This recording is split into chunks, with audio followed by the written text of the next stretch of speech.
रमेश चेनीथाला जी, नाना पटोले जी, बाला साहब थोराट जी, पृथ्वीराज चौहान जी, विजय वडेट्टीवार जी, चंद्रकांत हंडोरे जी, रजनी पाटिल जी, विश्वजीत कदम जी, संग्राम थोपरे जी, संजय जगताप जी, नसीम खान जी, हमारे कैंडिडेट रविंद्र धंगेकर जी कहां है? आ जाइए, सामने आइए, सामने आइए।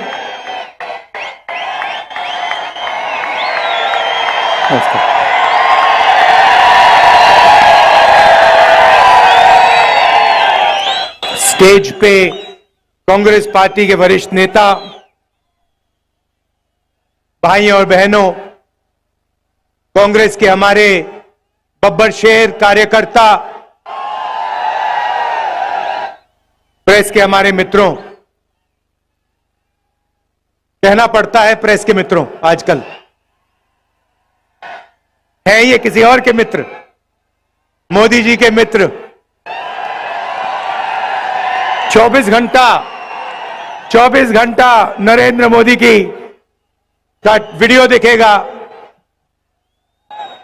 और ऐसा लगता है कि आजकल के पत्रकार जो एंकर्स हैं, सवाल पूछते हैं, लगता है कि ये बीजेपी के मतलब या तो कार्यकर्ता है या इनके पेरोल पे है। देखिए, लड़ाई संविधान को बचाने की है। एक तरफ Congress party, India alliance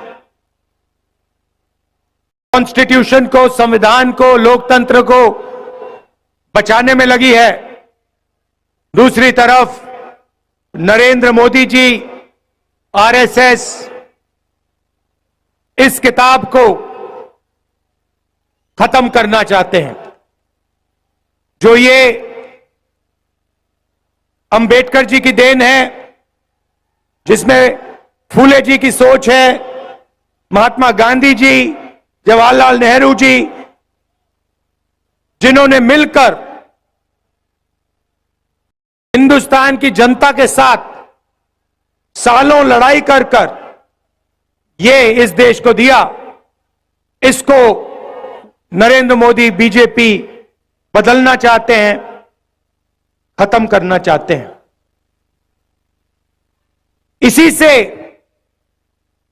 Hindustan के गरीब लोगों को, किसानों को, पिछड़ों को, दलितों, आदिवासियों को, माइनॉरिटीज को, गरीब जनरल कास्ट को अधिकार मिलता है।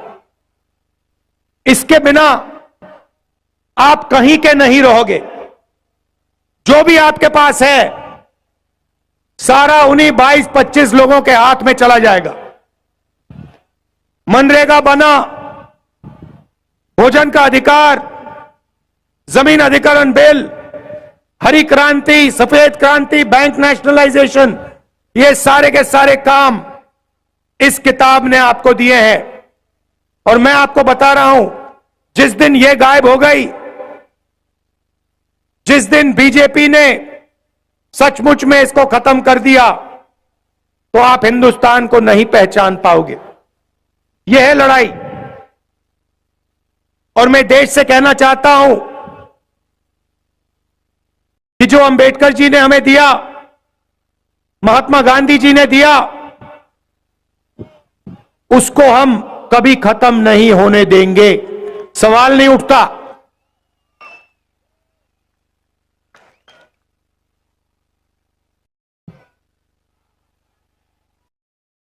कभी उनके नेता संविधान को बदलने की बात करते हैं, कभी कहते हैं कि आरक्षण खत्म कर देंगे। मोदी जी बस एक सवाल का जवाब दे दें। ये जो 50% का लिमिट आरक्षण पे लगा है, किसी भी भाषण पे वो कह दें कि 50% की लिमिट को वो हटा देंगे, कहीं भी जाके कह दें।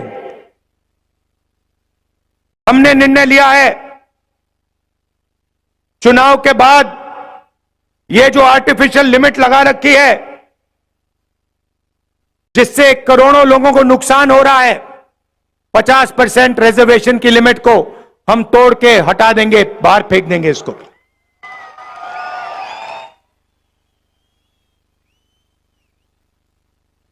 देश में 15% दलित आबादी है,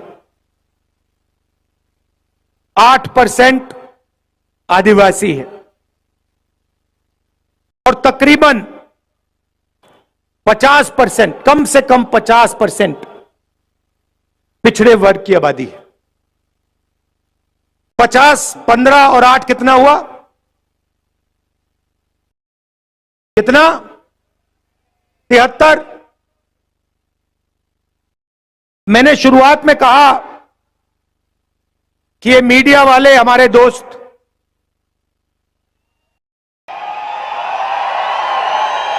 जनता सब जानती है, अब भाई इनकी गलती नहीं है, ये इन पे लगाम लगा रखी है, ऊपर से अदानी जी ने बांध रखा है, खोलते नहीं है।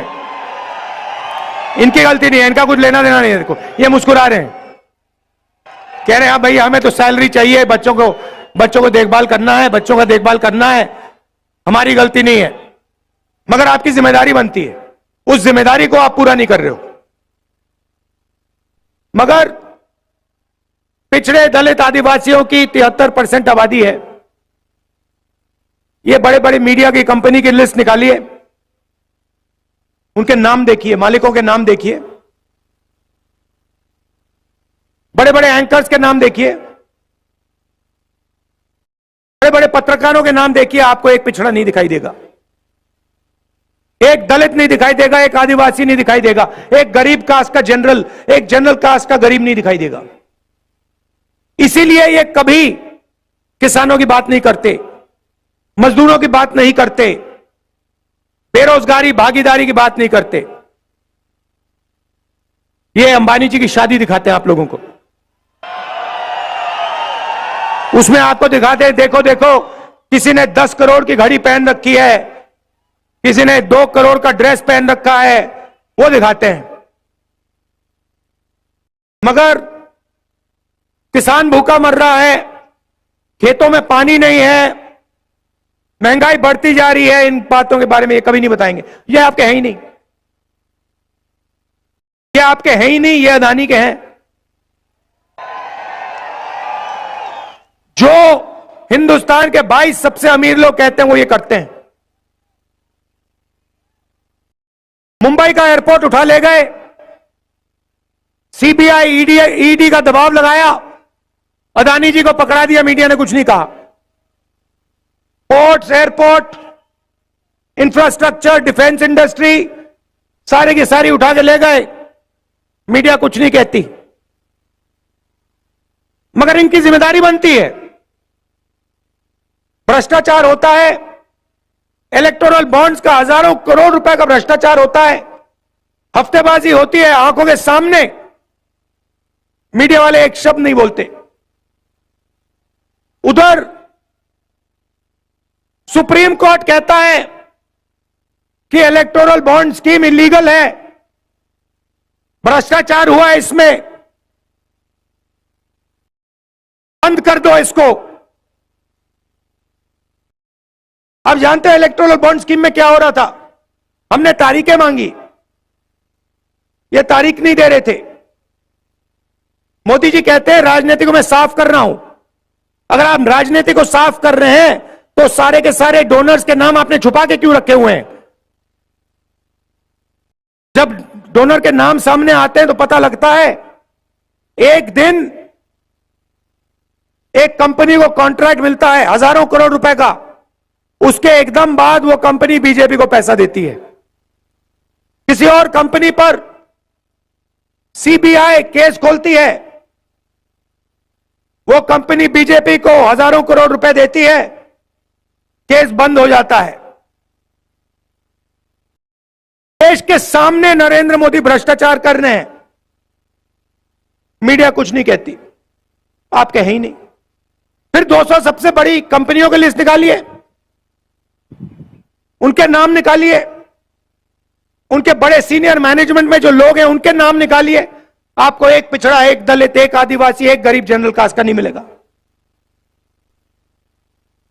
22 लोगों को नरेंद्र मोदी जी ने 16 लाख करोड़ रुपए कर्जा माफ करके दिया है। आप शेम कह रहे हो, मगर 16 लाख करोड़ रुपए कितना होता है जानते हो? आम आदमी नहीं समझ सकता, आप और हम नहीं समझ सकते 16 लाख करोड़ रुपया क्या होता है। मैं आपको बताता हूं। अगर हमने किसानों का कर्जा माफ किया था जब यूपीए की सरकार थी, अगर आप किसानों का कर्जा माफ 24 बार 24 साल के लिए हर साल कर्जा माफ करोगे, उतना पैसा नरेंद्र मोदी ने 22 लोगों को दिया है। 24 साल का मनरेगा का पैसा, 24 बार किसान का कर्जा माफ करो, उतना पैसा दे दिया इसने। हालात यह है कि 22 लोगों के पास उतना धन है जितना 70 करोड़ लोगों के पास है। 1% हिंदुस्तान के हाथ में 40% हिंदुस्तान का धन है। और किसी भी संस्था में आप देख लो, सरकार में देख लो, कॉर्पोरेट इंडिया में देख लो, मीडिया में देख लो, प्राइवेट अस्पतालों में देख लो, प्राइवेट कॉलेजेस यूनिवर्सिटी में देख लो, आपको एक पिछड़ा नहीं मिलेगा, एक दलित नहीं मिलेगा, एक आदिवासी नहीं मिलेगा। 90% आबादी है आपकी कोई भागीदारी है ही नहीं। पिछड़ों की बात करनी है, दलित आदिवासियों की बात करनी है, ढूंढना है उनको। मजदूरों की लिस्ट में जाके देखो उनको, जो मनरेगा करते हैं वहां जाके देखो, कॉन्ट्रैक्ट लेबर का काम करते हैं वहां जाके देखो। 90% हिंदुस्तान या मनरेगा कर रहा है, या कॉन्ट्रैक्ट लेबर कर रहा है, या कहीं सड़क पे मजदूरी कर रहा है। और हिंदुस्तान की पावर स्ट्रक्चर में है ही नहीं, कहीं नहीं है।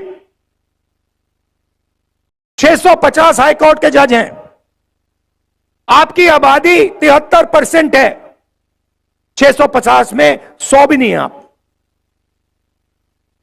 90 लोग हिंदुस्तान की सरकार को चलाते हैं,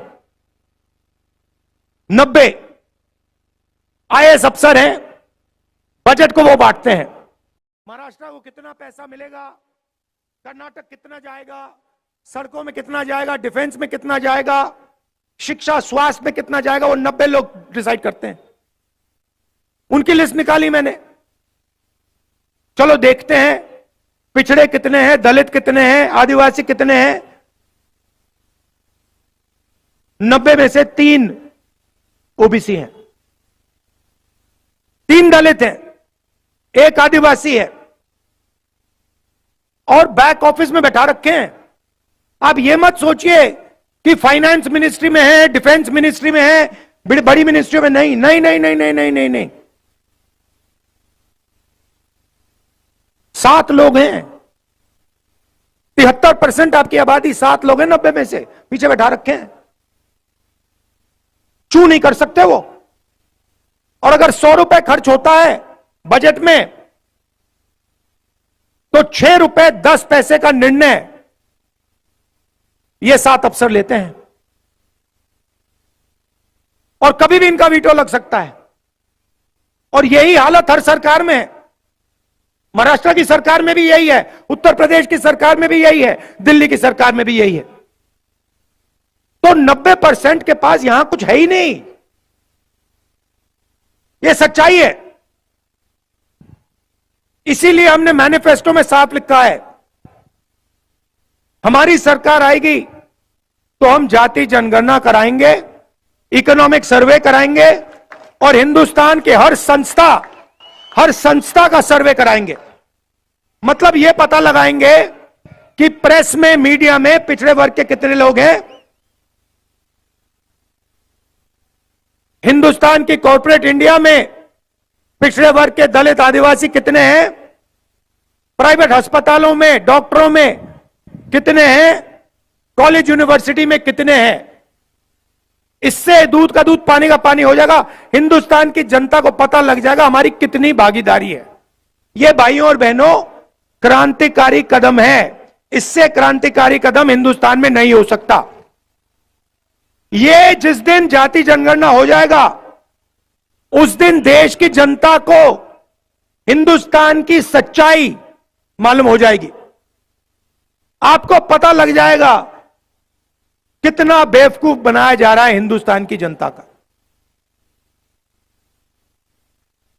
और एकदम हिंदुस्तान की जनता जागरूक हो जाएगी और उसके बाद एक नई राजनीति शुरू होगी हिंदुस्तान में।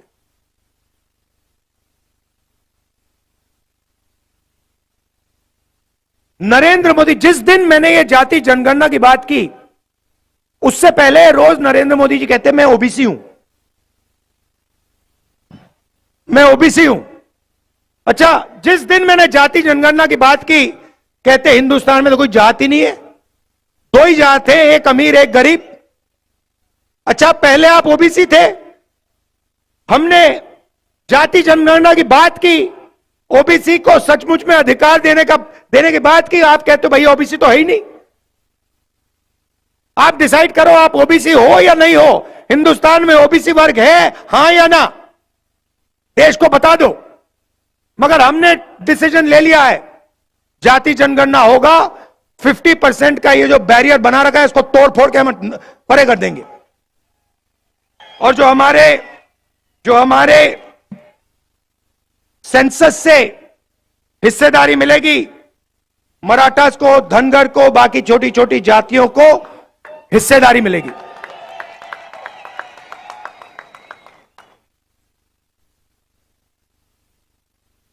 अब सवाल उठता है, नरेंद्र मोदी जी ने पिछले 10 साल 22 लोगों को फायदा पहुंचाया है। जो भी था, जो भी देना था, 22 लोगों को उन्होंने दिया। अभी मैं एयरपोर्ट पे, ये लखनऊ से आया, लखनऊ एयरपोर्ट, उधर अदानी जी का बड़ा वहां पे साइन था। लखनऊ एयरपोर्ट पकड़ा दिया उनको, मुंबई एयरपोर्ट पकड़ा दिया, सारे के सारे एयरपोर्ट पकड़ा दिए। पहले पब्लिक सेक्टर में 90% को रास्ता मिलता था, आरक्षण था। पब्लिक सेक्टर को पूरे प्राइवेटाइज कर दिया। रेलवे में आपको नौकरी मिलती थी, उसको प्राइवेटाइज करने में लगे हुए हैं। यह बुलेट ट्रेन का बहाना है इनका, प्राइवेटाइज करने का बहाना है ये। तो जहां भी आप देखो, जो आपके रास्ते थे वो सब बंद कर दिए।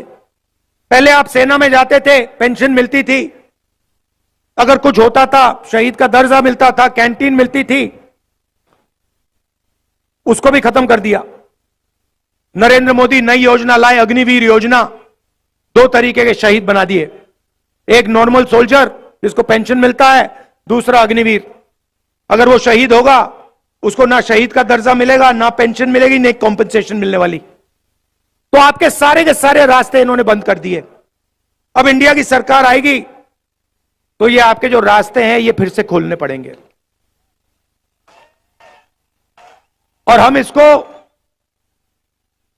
तेजी से, बिना झिझक, ये दरवाजे हम खोल देंगे एक के बाद एक। पहली बात आपको बता रहा हूं, अग्निवीर स्कीम को हम खत्म करके उठा के बाहर फेंक देंगे। दूसरी बात, ये जो इन्होंने गलत जीएसटी बना रखी है, ये जीएसटी जो छोटे दुकानदारों को, स्मॉल एंड मीडियम इंडस्ट्री को खत्म करने वाली जीएसटी है, अदानी वाली जीएसटी है, इसको हम बदल देंगे। 5 अलग अलग टैक्स नहीं होंगे, एक टैक्स होगा, कम से कम टैक्स होगा। पहली बार हिंदुस्तान की हिस्ट्री में किसानों को टैक्स दे रखा है, किसानों से टैक्स लेते हैं। तो हमने डिसाइड किया है कि जितना इन्होंने पैसा ना ये 22 लोगों को दिया है, उतना पैसा हम हिंदुस्तान के किसानों को, गरीबों को देने जा रहे हैं। और मैनिफेस्टो में मैंने बोला है 3-4 हमने क्रांतिकारी काम, मतलब देश को हिलाने वाले, महाराष्ट्र को हिलाने वाले काम करे हैं। सबसे बड़ा काम, दुनिया में किसी सरकार ने ऐसा सोचा ही भी नहीं करना छोड़ो, सोचा ही नहीं है। हिंदुस्तान के हर गरीब परिवार की हम लिस्ट बना रहे हैं। मोदी ने करोड़ों लोगों को गरीब बनाया ना, उन सारी की लिस्ट हम निकाल रहे हैं, सारे के सारे नाम। उन परिवारों में से हम एक महिला का नाम चुनेंगे, हर परिवार में से एक महिला का नाम चुना जाएगा और उस महिला के बैंक अकाउंट में 10,000 नहीं, 20, 25, 30,000 नहीं, 50,000 नहीं, 90,000 नहीं, 1 लाख रुपया साल का हम डाल देंगे। और ये मीडिया वाला जो भी बोलना चाहे बोलो, हमें कोई फर्क नहीं पड़ता। चिल्लाओ, चिल्लाओ जितना चिल्लाना है तुम्हें, नाच गाना करो, डांस करो, चिल्लाओ, गाली दो, हमें कोई फर्क नहीं पड़ता। ये कहते हैं हमने मनरेगा योजना दी, कहते हैं गरीबों को ये बिगाड़ रहे हैं, आलसी बना रहे हैं। अदानी को लाखों करोड़ रुपए दिया जाता है, वो नहीं बिगड़ता, मगर मजदूरी करने वाले गरीब लोग बिगड़ते हैं। किसान का कर्जा माफ होता है, कहते हैं देखो बिगाड़ दिया किसानों को। 16 लाख करोड़ रुपए कर्जा माफ होता है, कहते हैं देखो देखो देखो विकास हो रहा है। अब हम समझाएंगे तुम लोगों को विकास क्या होता है।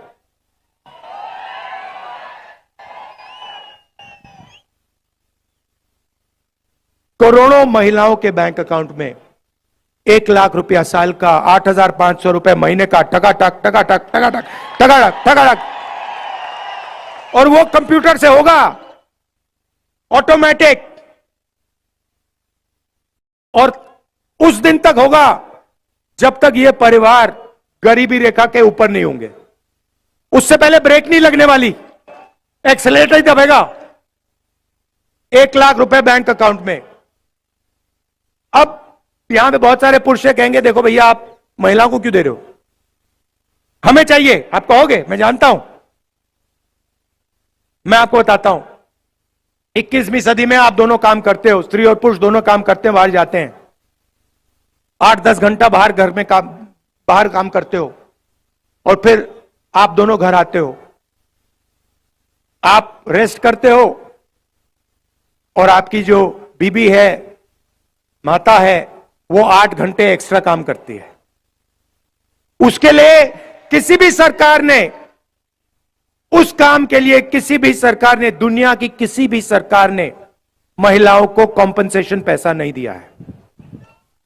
अब यह पहली सरकार होगी जो इस बात को एक्सेप्ट करेगी कि हमारी महिलाएं देश के भविष्य की रक्षा करती हैं, पुरुषों से ज्यादा काम करती हैं, और उनके बैंक अकाउंट में 1 लाख रुपया डालने जा रही है।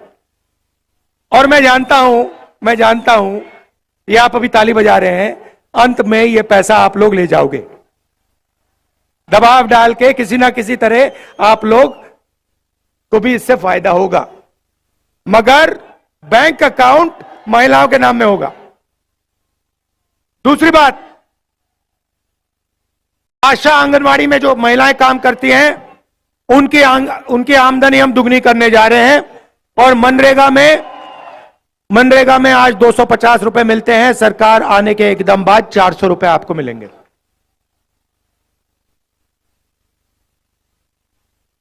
अब थोड़ी सी किसानों की बात करना चाहता हूं। नरेंद्र मोदी जी ने आप पर जीएसटी लगाई, जमीन अधिग्रहण बिल उन्होंने रद्द किया,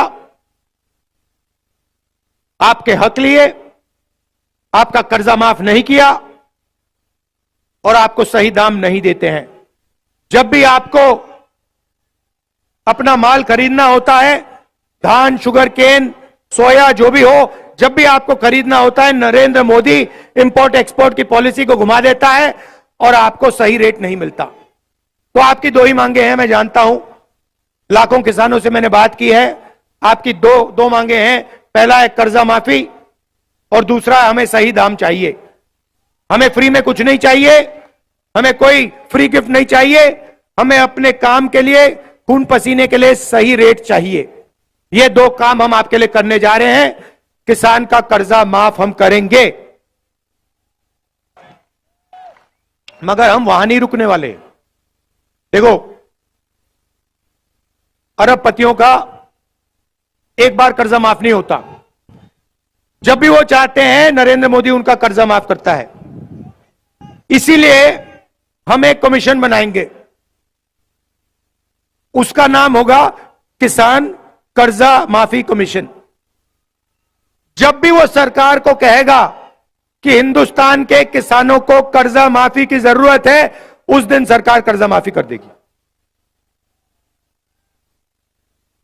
मैं आपको बता रहा हूं, वो 5% की 2% की सरकार चला रहे हैं, हम 90% की सरकार चलाएंगे।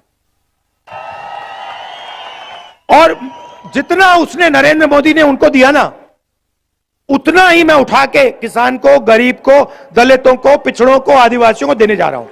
मुझे कोई फर्क नहीं पड़ता। और मेरे लिए पता है क्या है, जितना ये मीडिया वाले चिल्लाएंगे ना, उतना ही मुझे लगेगा ये बिल्कुल सही काम कर रहा हूं, और करो इसको।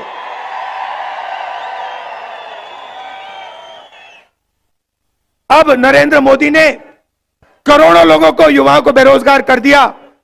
जब आपने उनसे पूछा था भैया हमें रोजगार दो, कहते पकौड़े बनाओ। कोविड के समय आपसे कहा भैया थाली बजाओ, मोबाइल फोन की लाइट ऑन करो। और मजे की बात बताता हूं, उसी टाइम जो कंपनी कोविड की वैक्सीन बना रही थी, जिसको हजारों करोड़ रुपए सरकार दे रही थी, वही कंपनी नरेंद्र मोदी की पार्टी को पैसा दे रही थी। इलेक्टोरल बॉन्ड्स में लिखा है। तो आप मर रहे थे, सांस नहीं ली जा रही थी, वेंटिलेटर नहीं था, ऑक्सीजन नहीं था, और जो कंपनी वैक्सीन बना रही थी वो नरेंद्र मोदी की पार्टी को डोनेशन दे रही थी। बात समझ जाओ, बात समझ जाओ। तो आपको बेरोजगार बनाया। अदानी का बेटा है, वो जॉब, परमानेंट जॉब पर करने से पहले अप्रेंटिसशिप करता है, टेम्पररी जॉब करता है 6 महीने के, 1 साल में, 1 साल की। अपने पिता के कंपनी में उसको काम दिया जाता है और उसके बाद 1 साल बाद उसको परमानेंट किया जाता है। ये हिंदुस्तान के जो करोड़ों युवा हैं, इनको ये फैसिलिटी नहीं दी जाती। तो हमारी एक स्कीम है, क्रांतिकारी स्कीम है, उसका नाम पहली नौकरी पक्की, गारंटी। गारंटी, ये नहीं कानूनी अधिकार, ऐसे नहीं, कानूनी अधिकार। जैसे मनरेगा में कानूनी अधिकार है, अगर किसी ने मनरेगा का काम मांगा तो देना ही पड़ेगा, वैसे ही अप्रेंटिसशिप का, पहली नौकरी का हमने कानूनी अधिकार दिया है। मतलब हिंदुस्तान का कोई भी बेरोजगार graduate, diploma holder, college graduate, university graduate, कोई भी सरकार से कह सकता है मुझे अपनी पहली 1 साल की नौकरी चाहिए, सरकार मना नहीं कर सकती। नौकरी कहां मिलेगी? प्राइवेट सेक्टर, पब्लिक सेक्टर, सरकारी ऑफिसेज में, सरकारी अस्पतालों में, सरकारी कॉलेज, यूनिवर्सिटीज में। करोड़ों युवाओं को 1 साल की नौकरी, पहली नौकरी पक्की। अभी तो भैया मैंने बात बोली नहीं, अभी आप ताली बजा रहे हो। पहली नौकरी पक्की, 1 लाख रुपए बैंक अकाउंट में साल के, 8,500 रुपए महीने के, 1 साल के 1 लाख रुपए हर यूनिवर्सिटी ग्रेजुएट, कॉलेज ग्रेजुएट को। और हिंदुस्तान को दुनिया की सबसे बेहतर ट्रेंड वर्कफोर्स मिलने जा रही है। मतलब ट्रेनिंग भी कर देंगे, पहली नौकरी भी दे देंगे, और जेब में 1 लाख रुपए भी दे देंगे। ये देखिए कांग्रेस का कमाल।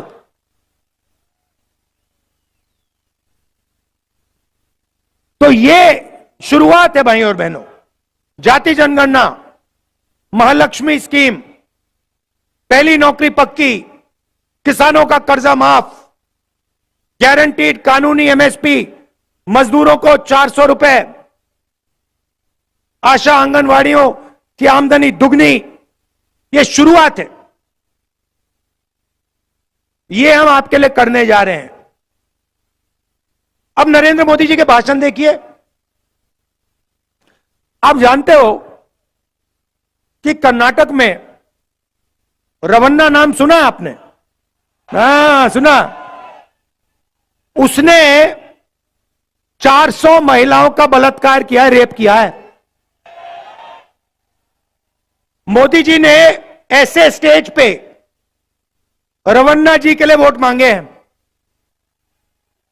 होम मिनिस्टर को बीजेपी के एमएलए ने चिट्ठी लिखी थी 6 महीने पहले कि ये रवन्ना है, इसने 400 महिलाओं का रेप किया है। होम मिनिस्टर ने कोई कार्रवाई नहीं की। नरेंद्र मोदी जी जानते थे कि इस व्यक्ति ने 400 महिलाओं का रेप किया। क्यों? क्योंकि होम मिनिस्टर जानते थे। तब भी जाके नरेंद्र मोदी कह रहे हैं इस रवन्ना को वोट दो, इसका समर्थन करो, मुझे जिताओ। मैंने ये कर्नाटक में बोला, नेशनल मीडिया के एक अखबार ने यह बात नहीं लिखी, एक अखबार ने नहीं लिखी। वो अखबार में लिख रहे थे राहुल गांधी अमेठी और रायबरेली से चुनाव नहीं लड़ेगा। वो चल रही थी मीडिया इनकी। अब मैं रायबरेली से चुनाव लड़ रहा हूं, बिल्कुल चुप हो गए। तो वो कभी नरेंद्र मोदी कभी पाकिस्तान की बात करेगा, कभी समुद्र के नीचे जाके मतलब ड्रामा करेगा।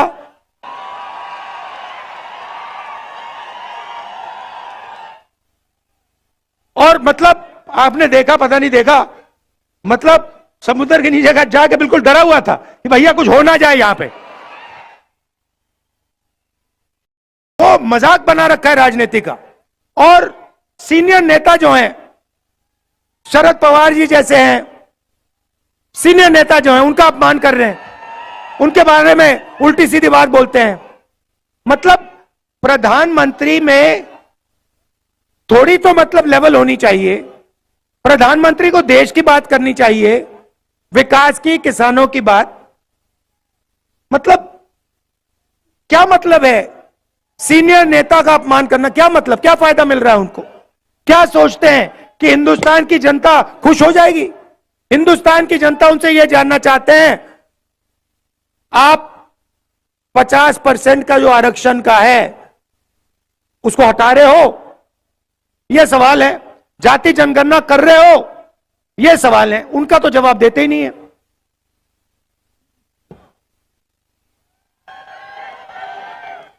तो यह मैं आपसे कहना चाहता था। देखिए, जब मैं महाराष्ट्र में लैंड करता हूं ना, तो जैसे आज मैं लैंड किया यहां पे, मुझे लगता है कि यह कांग्रेसी स्टेट है। ये अगर मैं आपको बता रहा हूं, मैं जैसे ही यहां लैंड करता हूं मुझे मजा आता है, अच्छा लगता है कि मैं मतलब कांग्रेस की जो, और मैं संगठन की बात नहीं कर रहा हूं, मैं विचारधारा की बात कर रहा हूं, जो आप लोगों में हजारों साल से आपके खून में कांग्रेस पार्टी की विचारधारा है। आपको बताने की भी जरूरत नहीं है, आपको बताने की भी जरूरत नहीं है, आपके दिल के अंदर है। मतलब वो आपके चेहरे पे लिखा हुआ है। तो मैं जानता हूं यहां पर नेचुरल कांग्रेस पार्टी की विचारधारा है। मैं आपको, हमारे जो यहां बब्बर शेठ टाइगर जो बैठे हुए हैं, ये दूसरे तरीके के टाइगर होते हैं। देखो भैया, आमतौर से जंगल में आपको मतलब 1-2 किलोमीटर में एक टाइगर मिलता है ना? यहां पे देखो कितने एक साथ बैठे हुए हैं। तो मैं आपको बता रहा हूं, आप हमारी रीढ़ की हड्डी हो, आप देश को बदलने वाली फौज हो।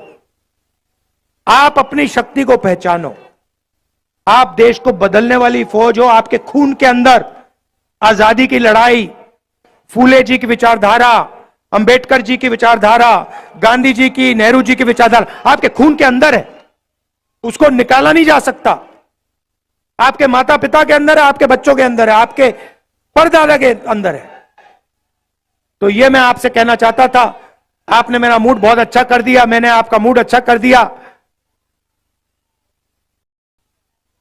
अच्छा, ये आखिरी बात जो मैं यहां जब महाराष्ट्र में यात्रा में निकला था तो बहुत सारे युवाओं ने मुझे कहा कि राहुल जी, मोदी जी ने हमें बेरोजगार कर दिया। हम पेपर लेते हैं और महीनों के लिए हम रात दिन काम करते हैं, और जिस दिन पेपर देना होता है उससे एक दिन पहले हमें किसी के मोबाइल फोन पे पेपर लीक हो जाता है, पेपर दिख जाता है। जो बेईमानी करता है वो पेपर लीक करवा देता है, बिना पढ़ाई करे वो आगे निकल जाता है, और जो ईमानदारी से पढ़ाई करता है उसका नुकसान होता है। और हजारों युवाओं ने यह मुझे बोला, तो हमने मैनिफेस्टो में लिख दिया है एक नया कानून लाएंगे जिससे कड़ी से कड़ी सजा पेपर लीक वालों को होगी। और ये जो नया फैशन बनाया नरेंद्र मोदी जी ने कि एग्जामिनेशन प्राइवेट कंपनियां करा रही हैं, इसको हम बंद कर देंगे। सरकारी संस्थाएं ही पेपर दे पाएंगी, और अगर किसी ने पेपर लीक करवाया तो हम कड़ी सी कड़ी सजा उसको देंगे। अंत में आप जानते हो शिवाजी महाराज की कर्मभूमि है। शिवाजी महाराज की जय। जय हिंद, जय महाराष्ट्र। नमस्कार।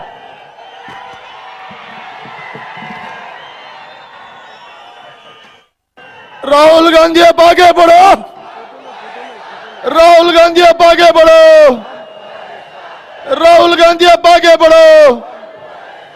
काँग्रेस पक्षाचा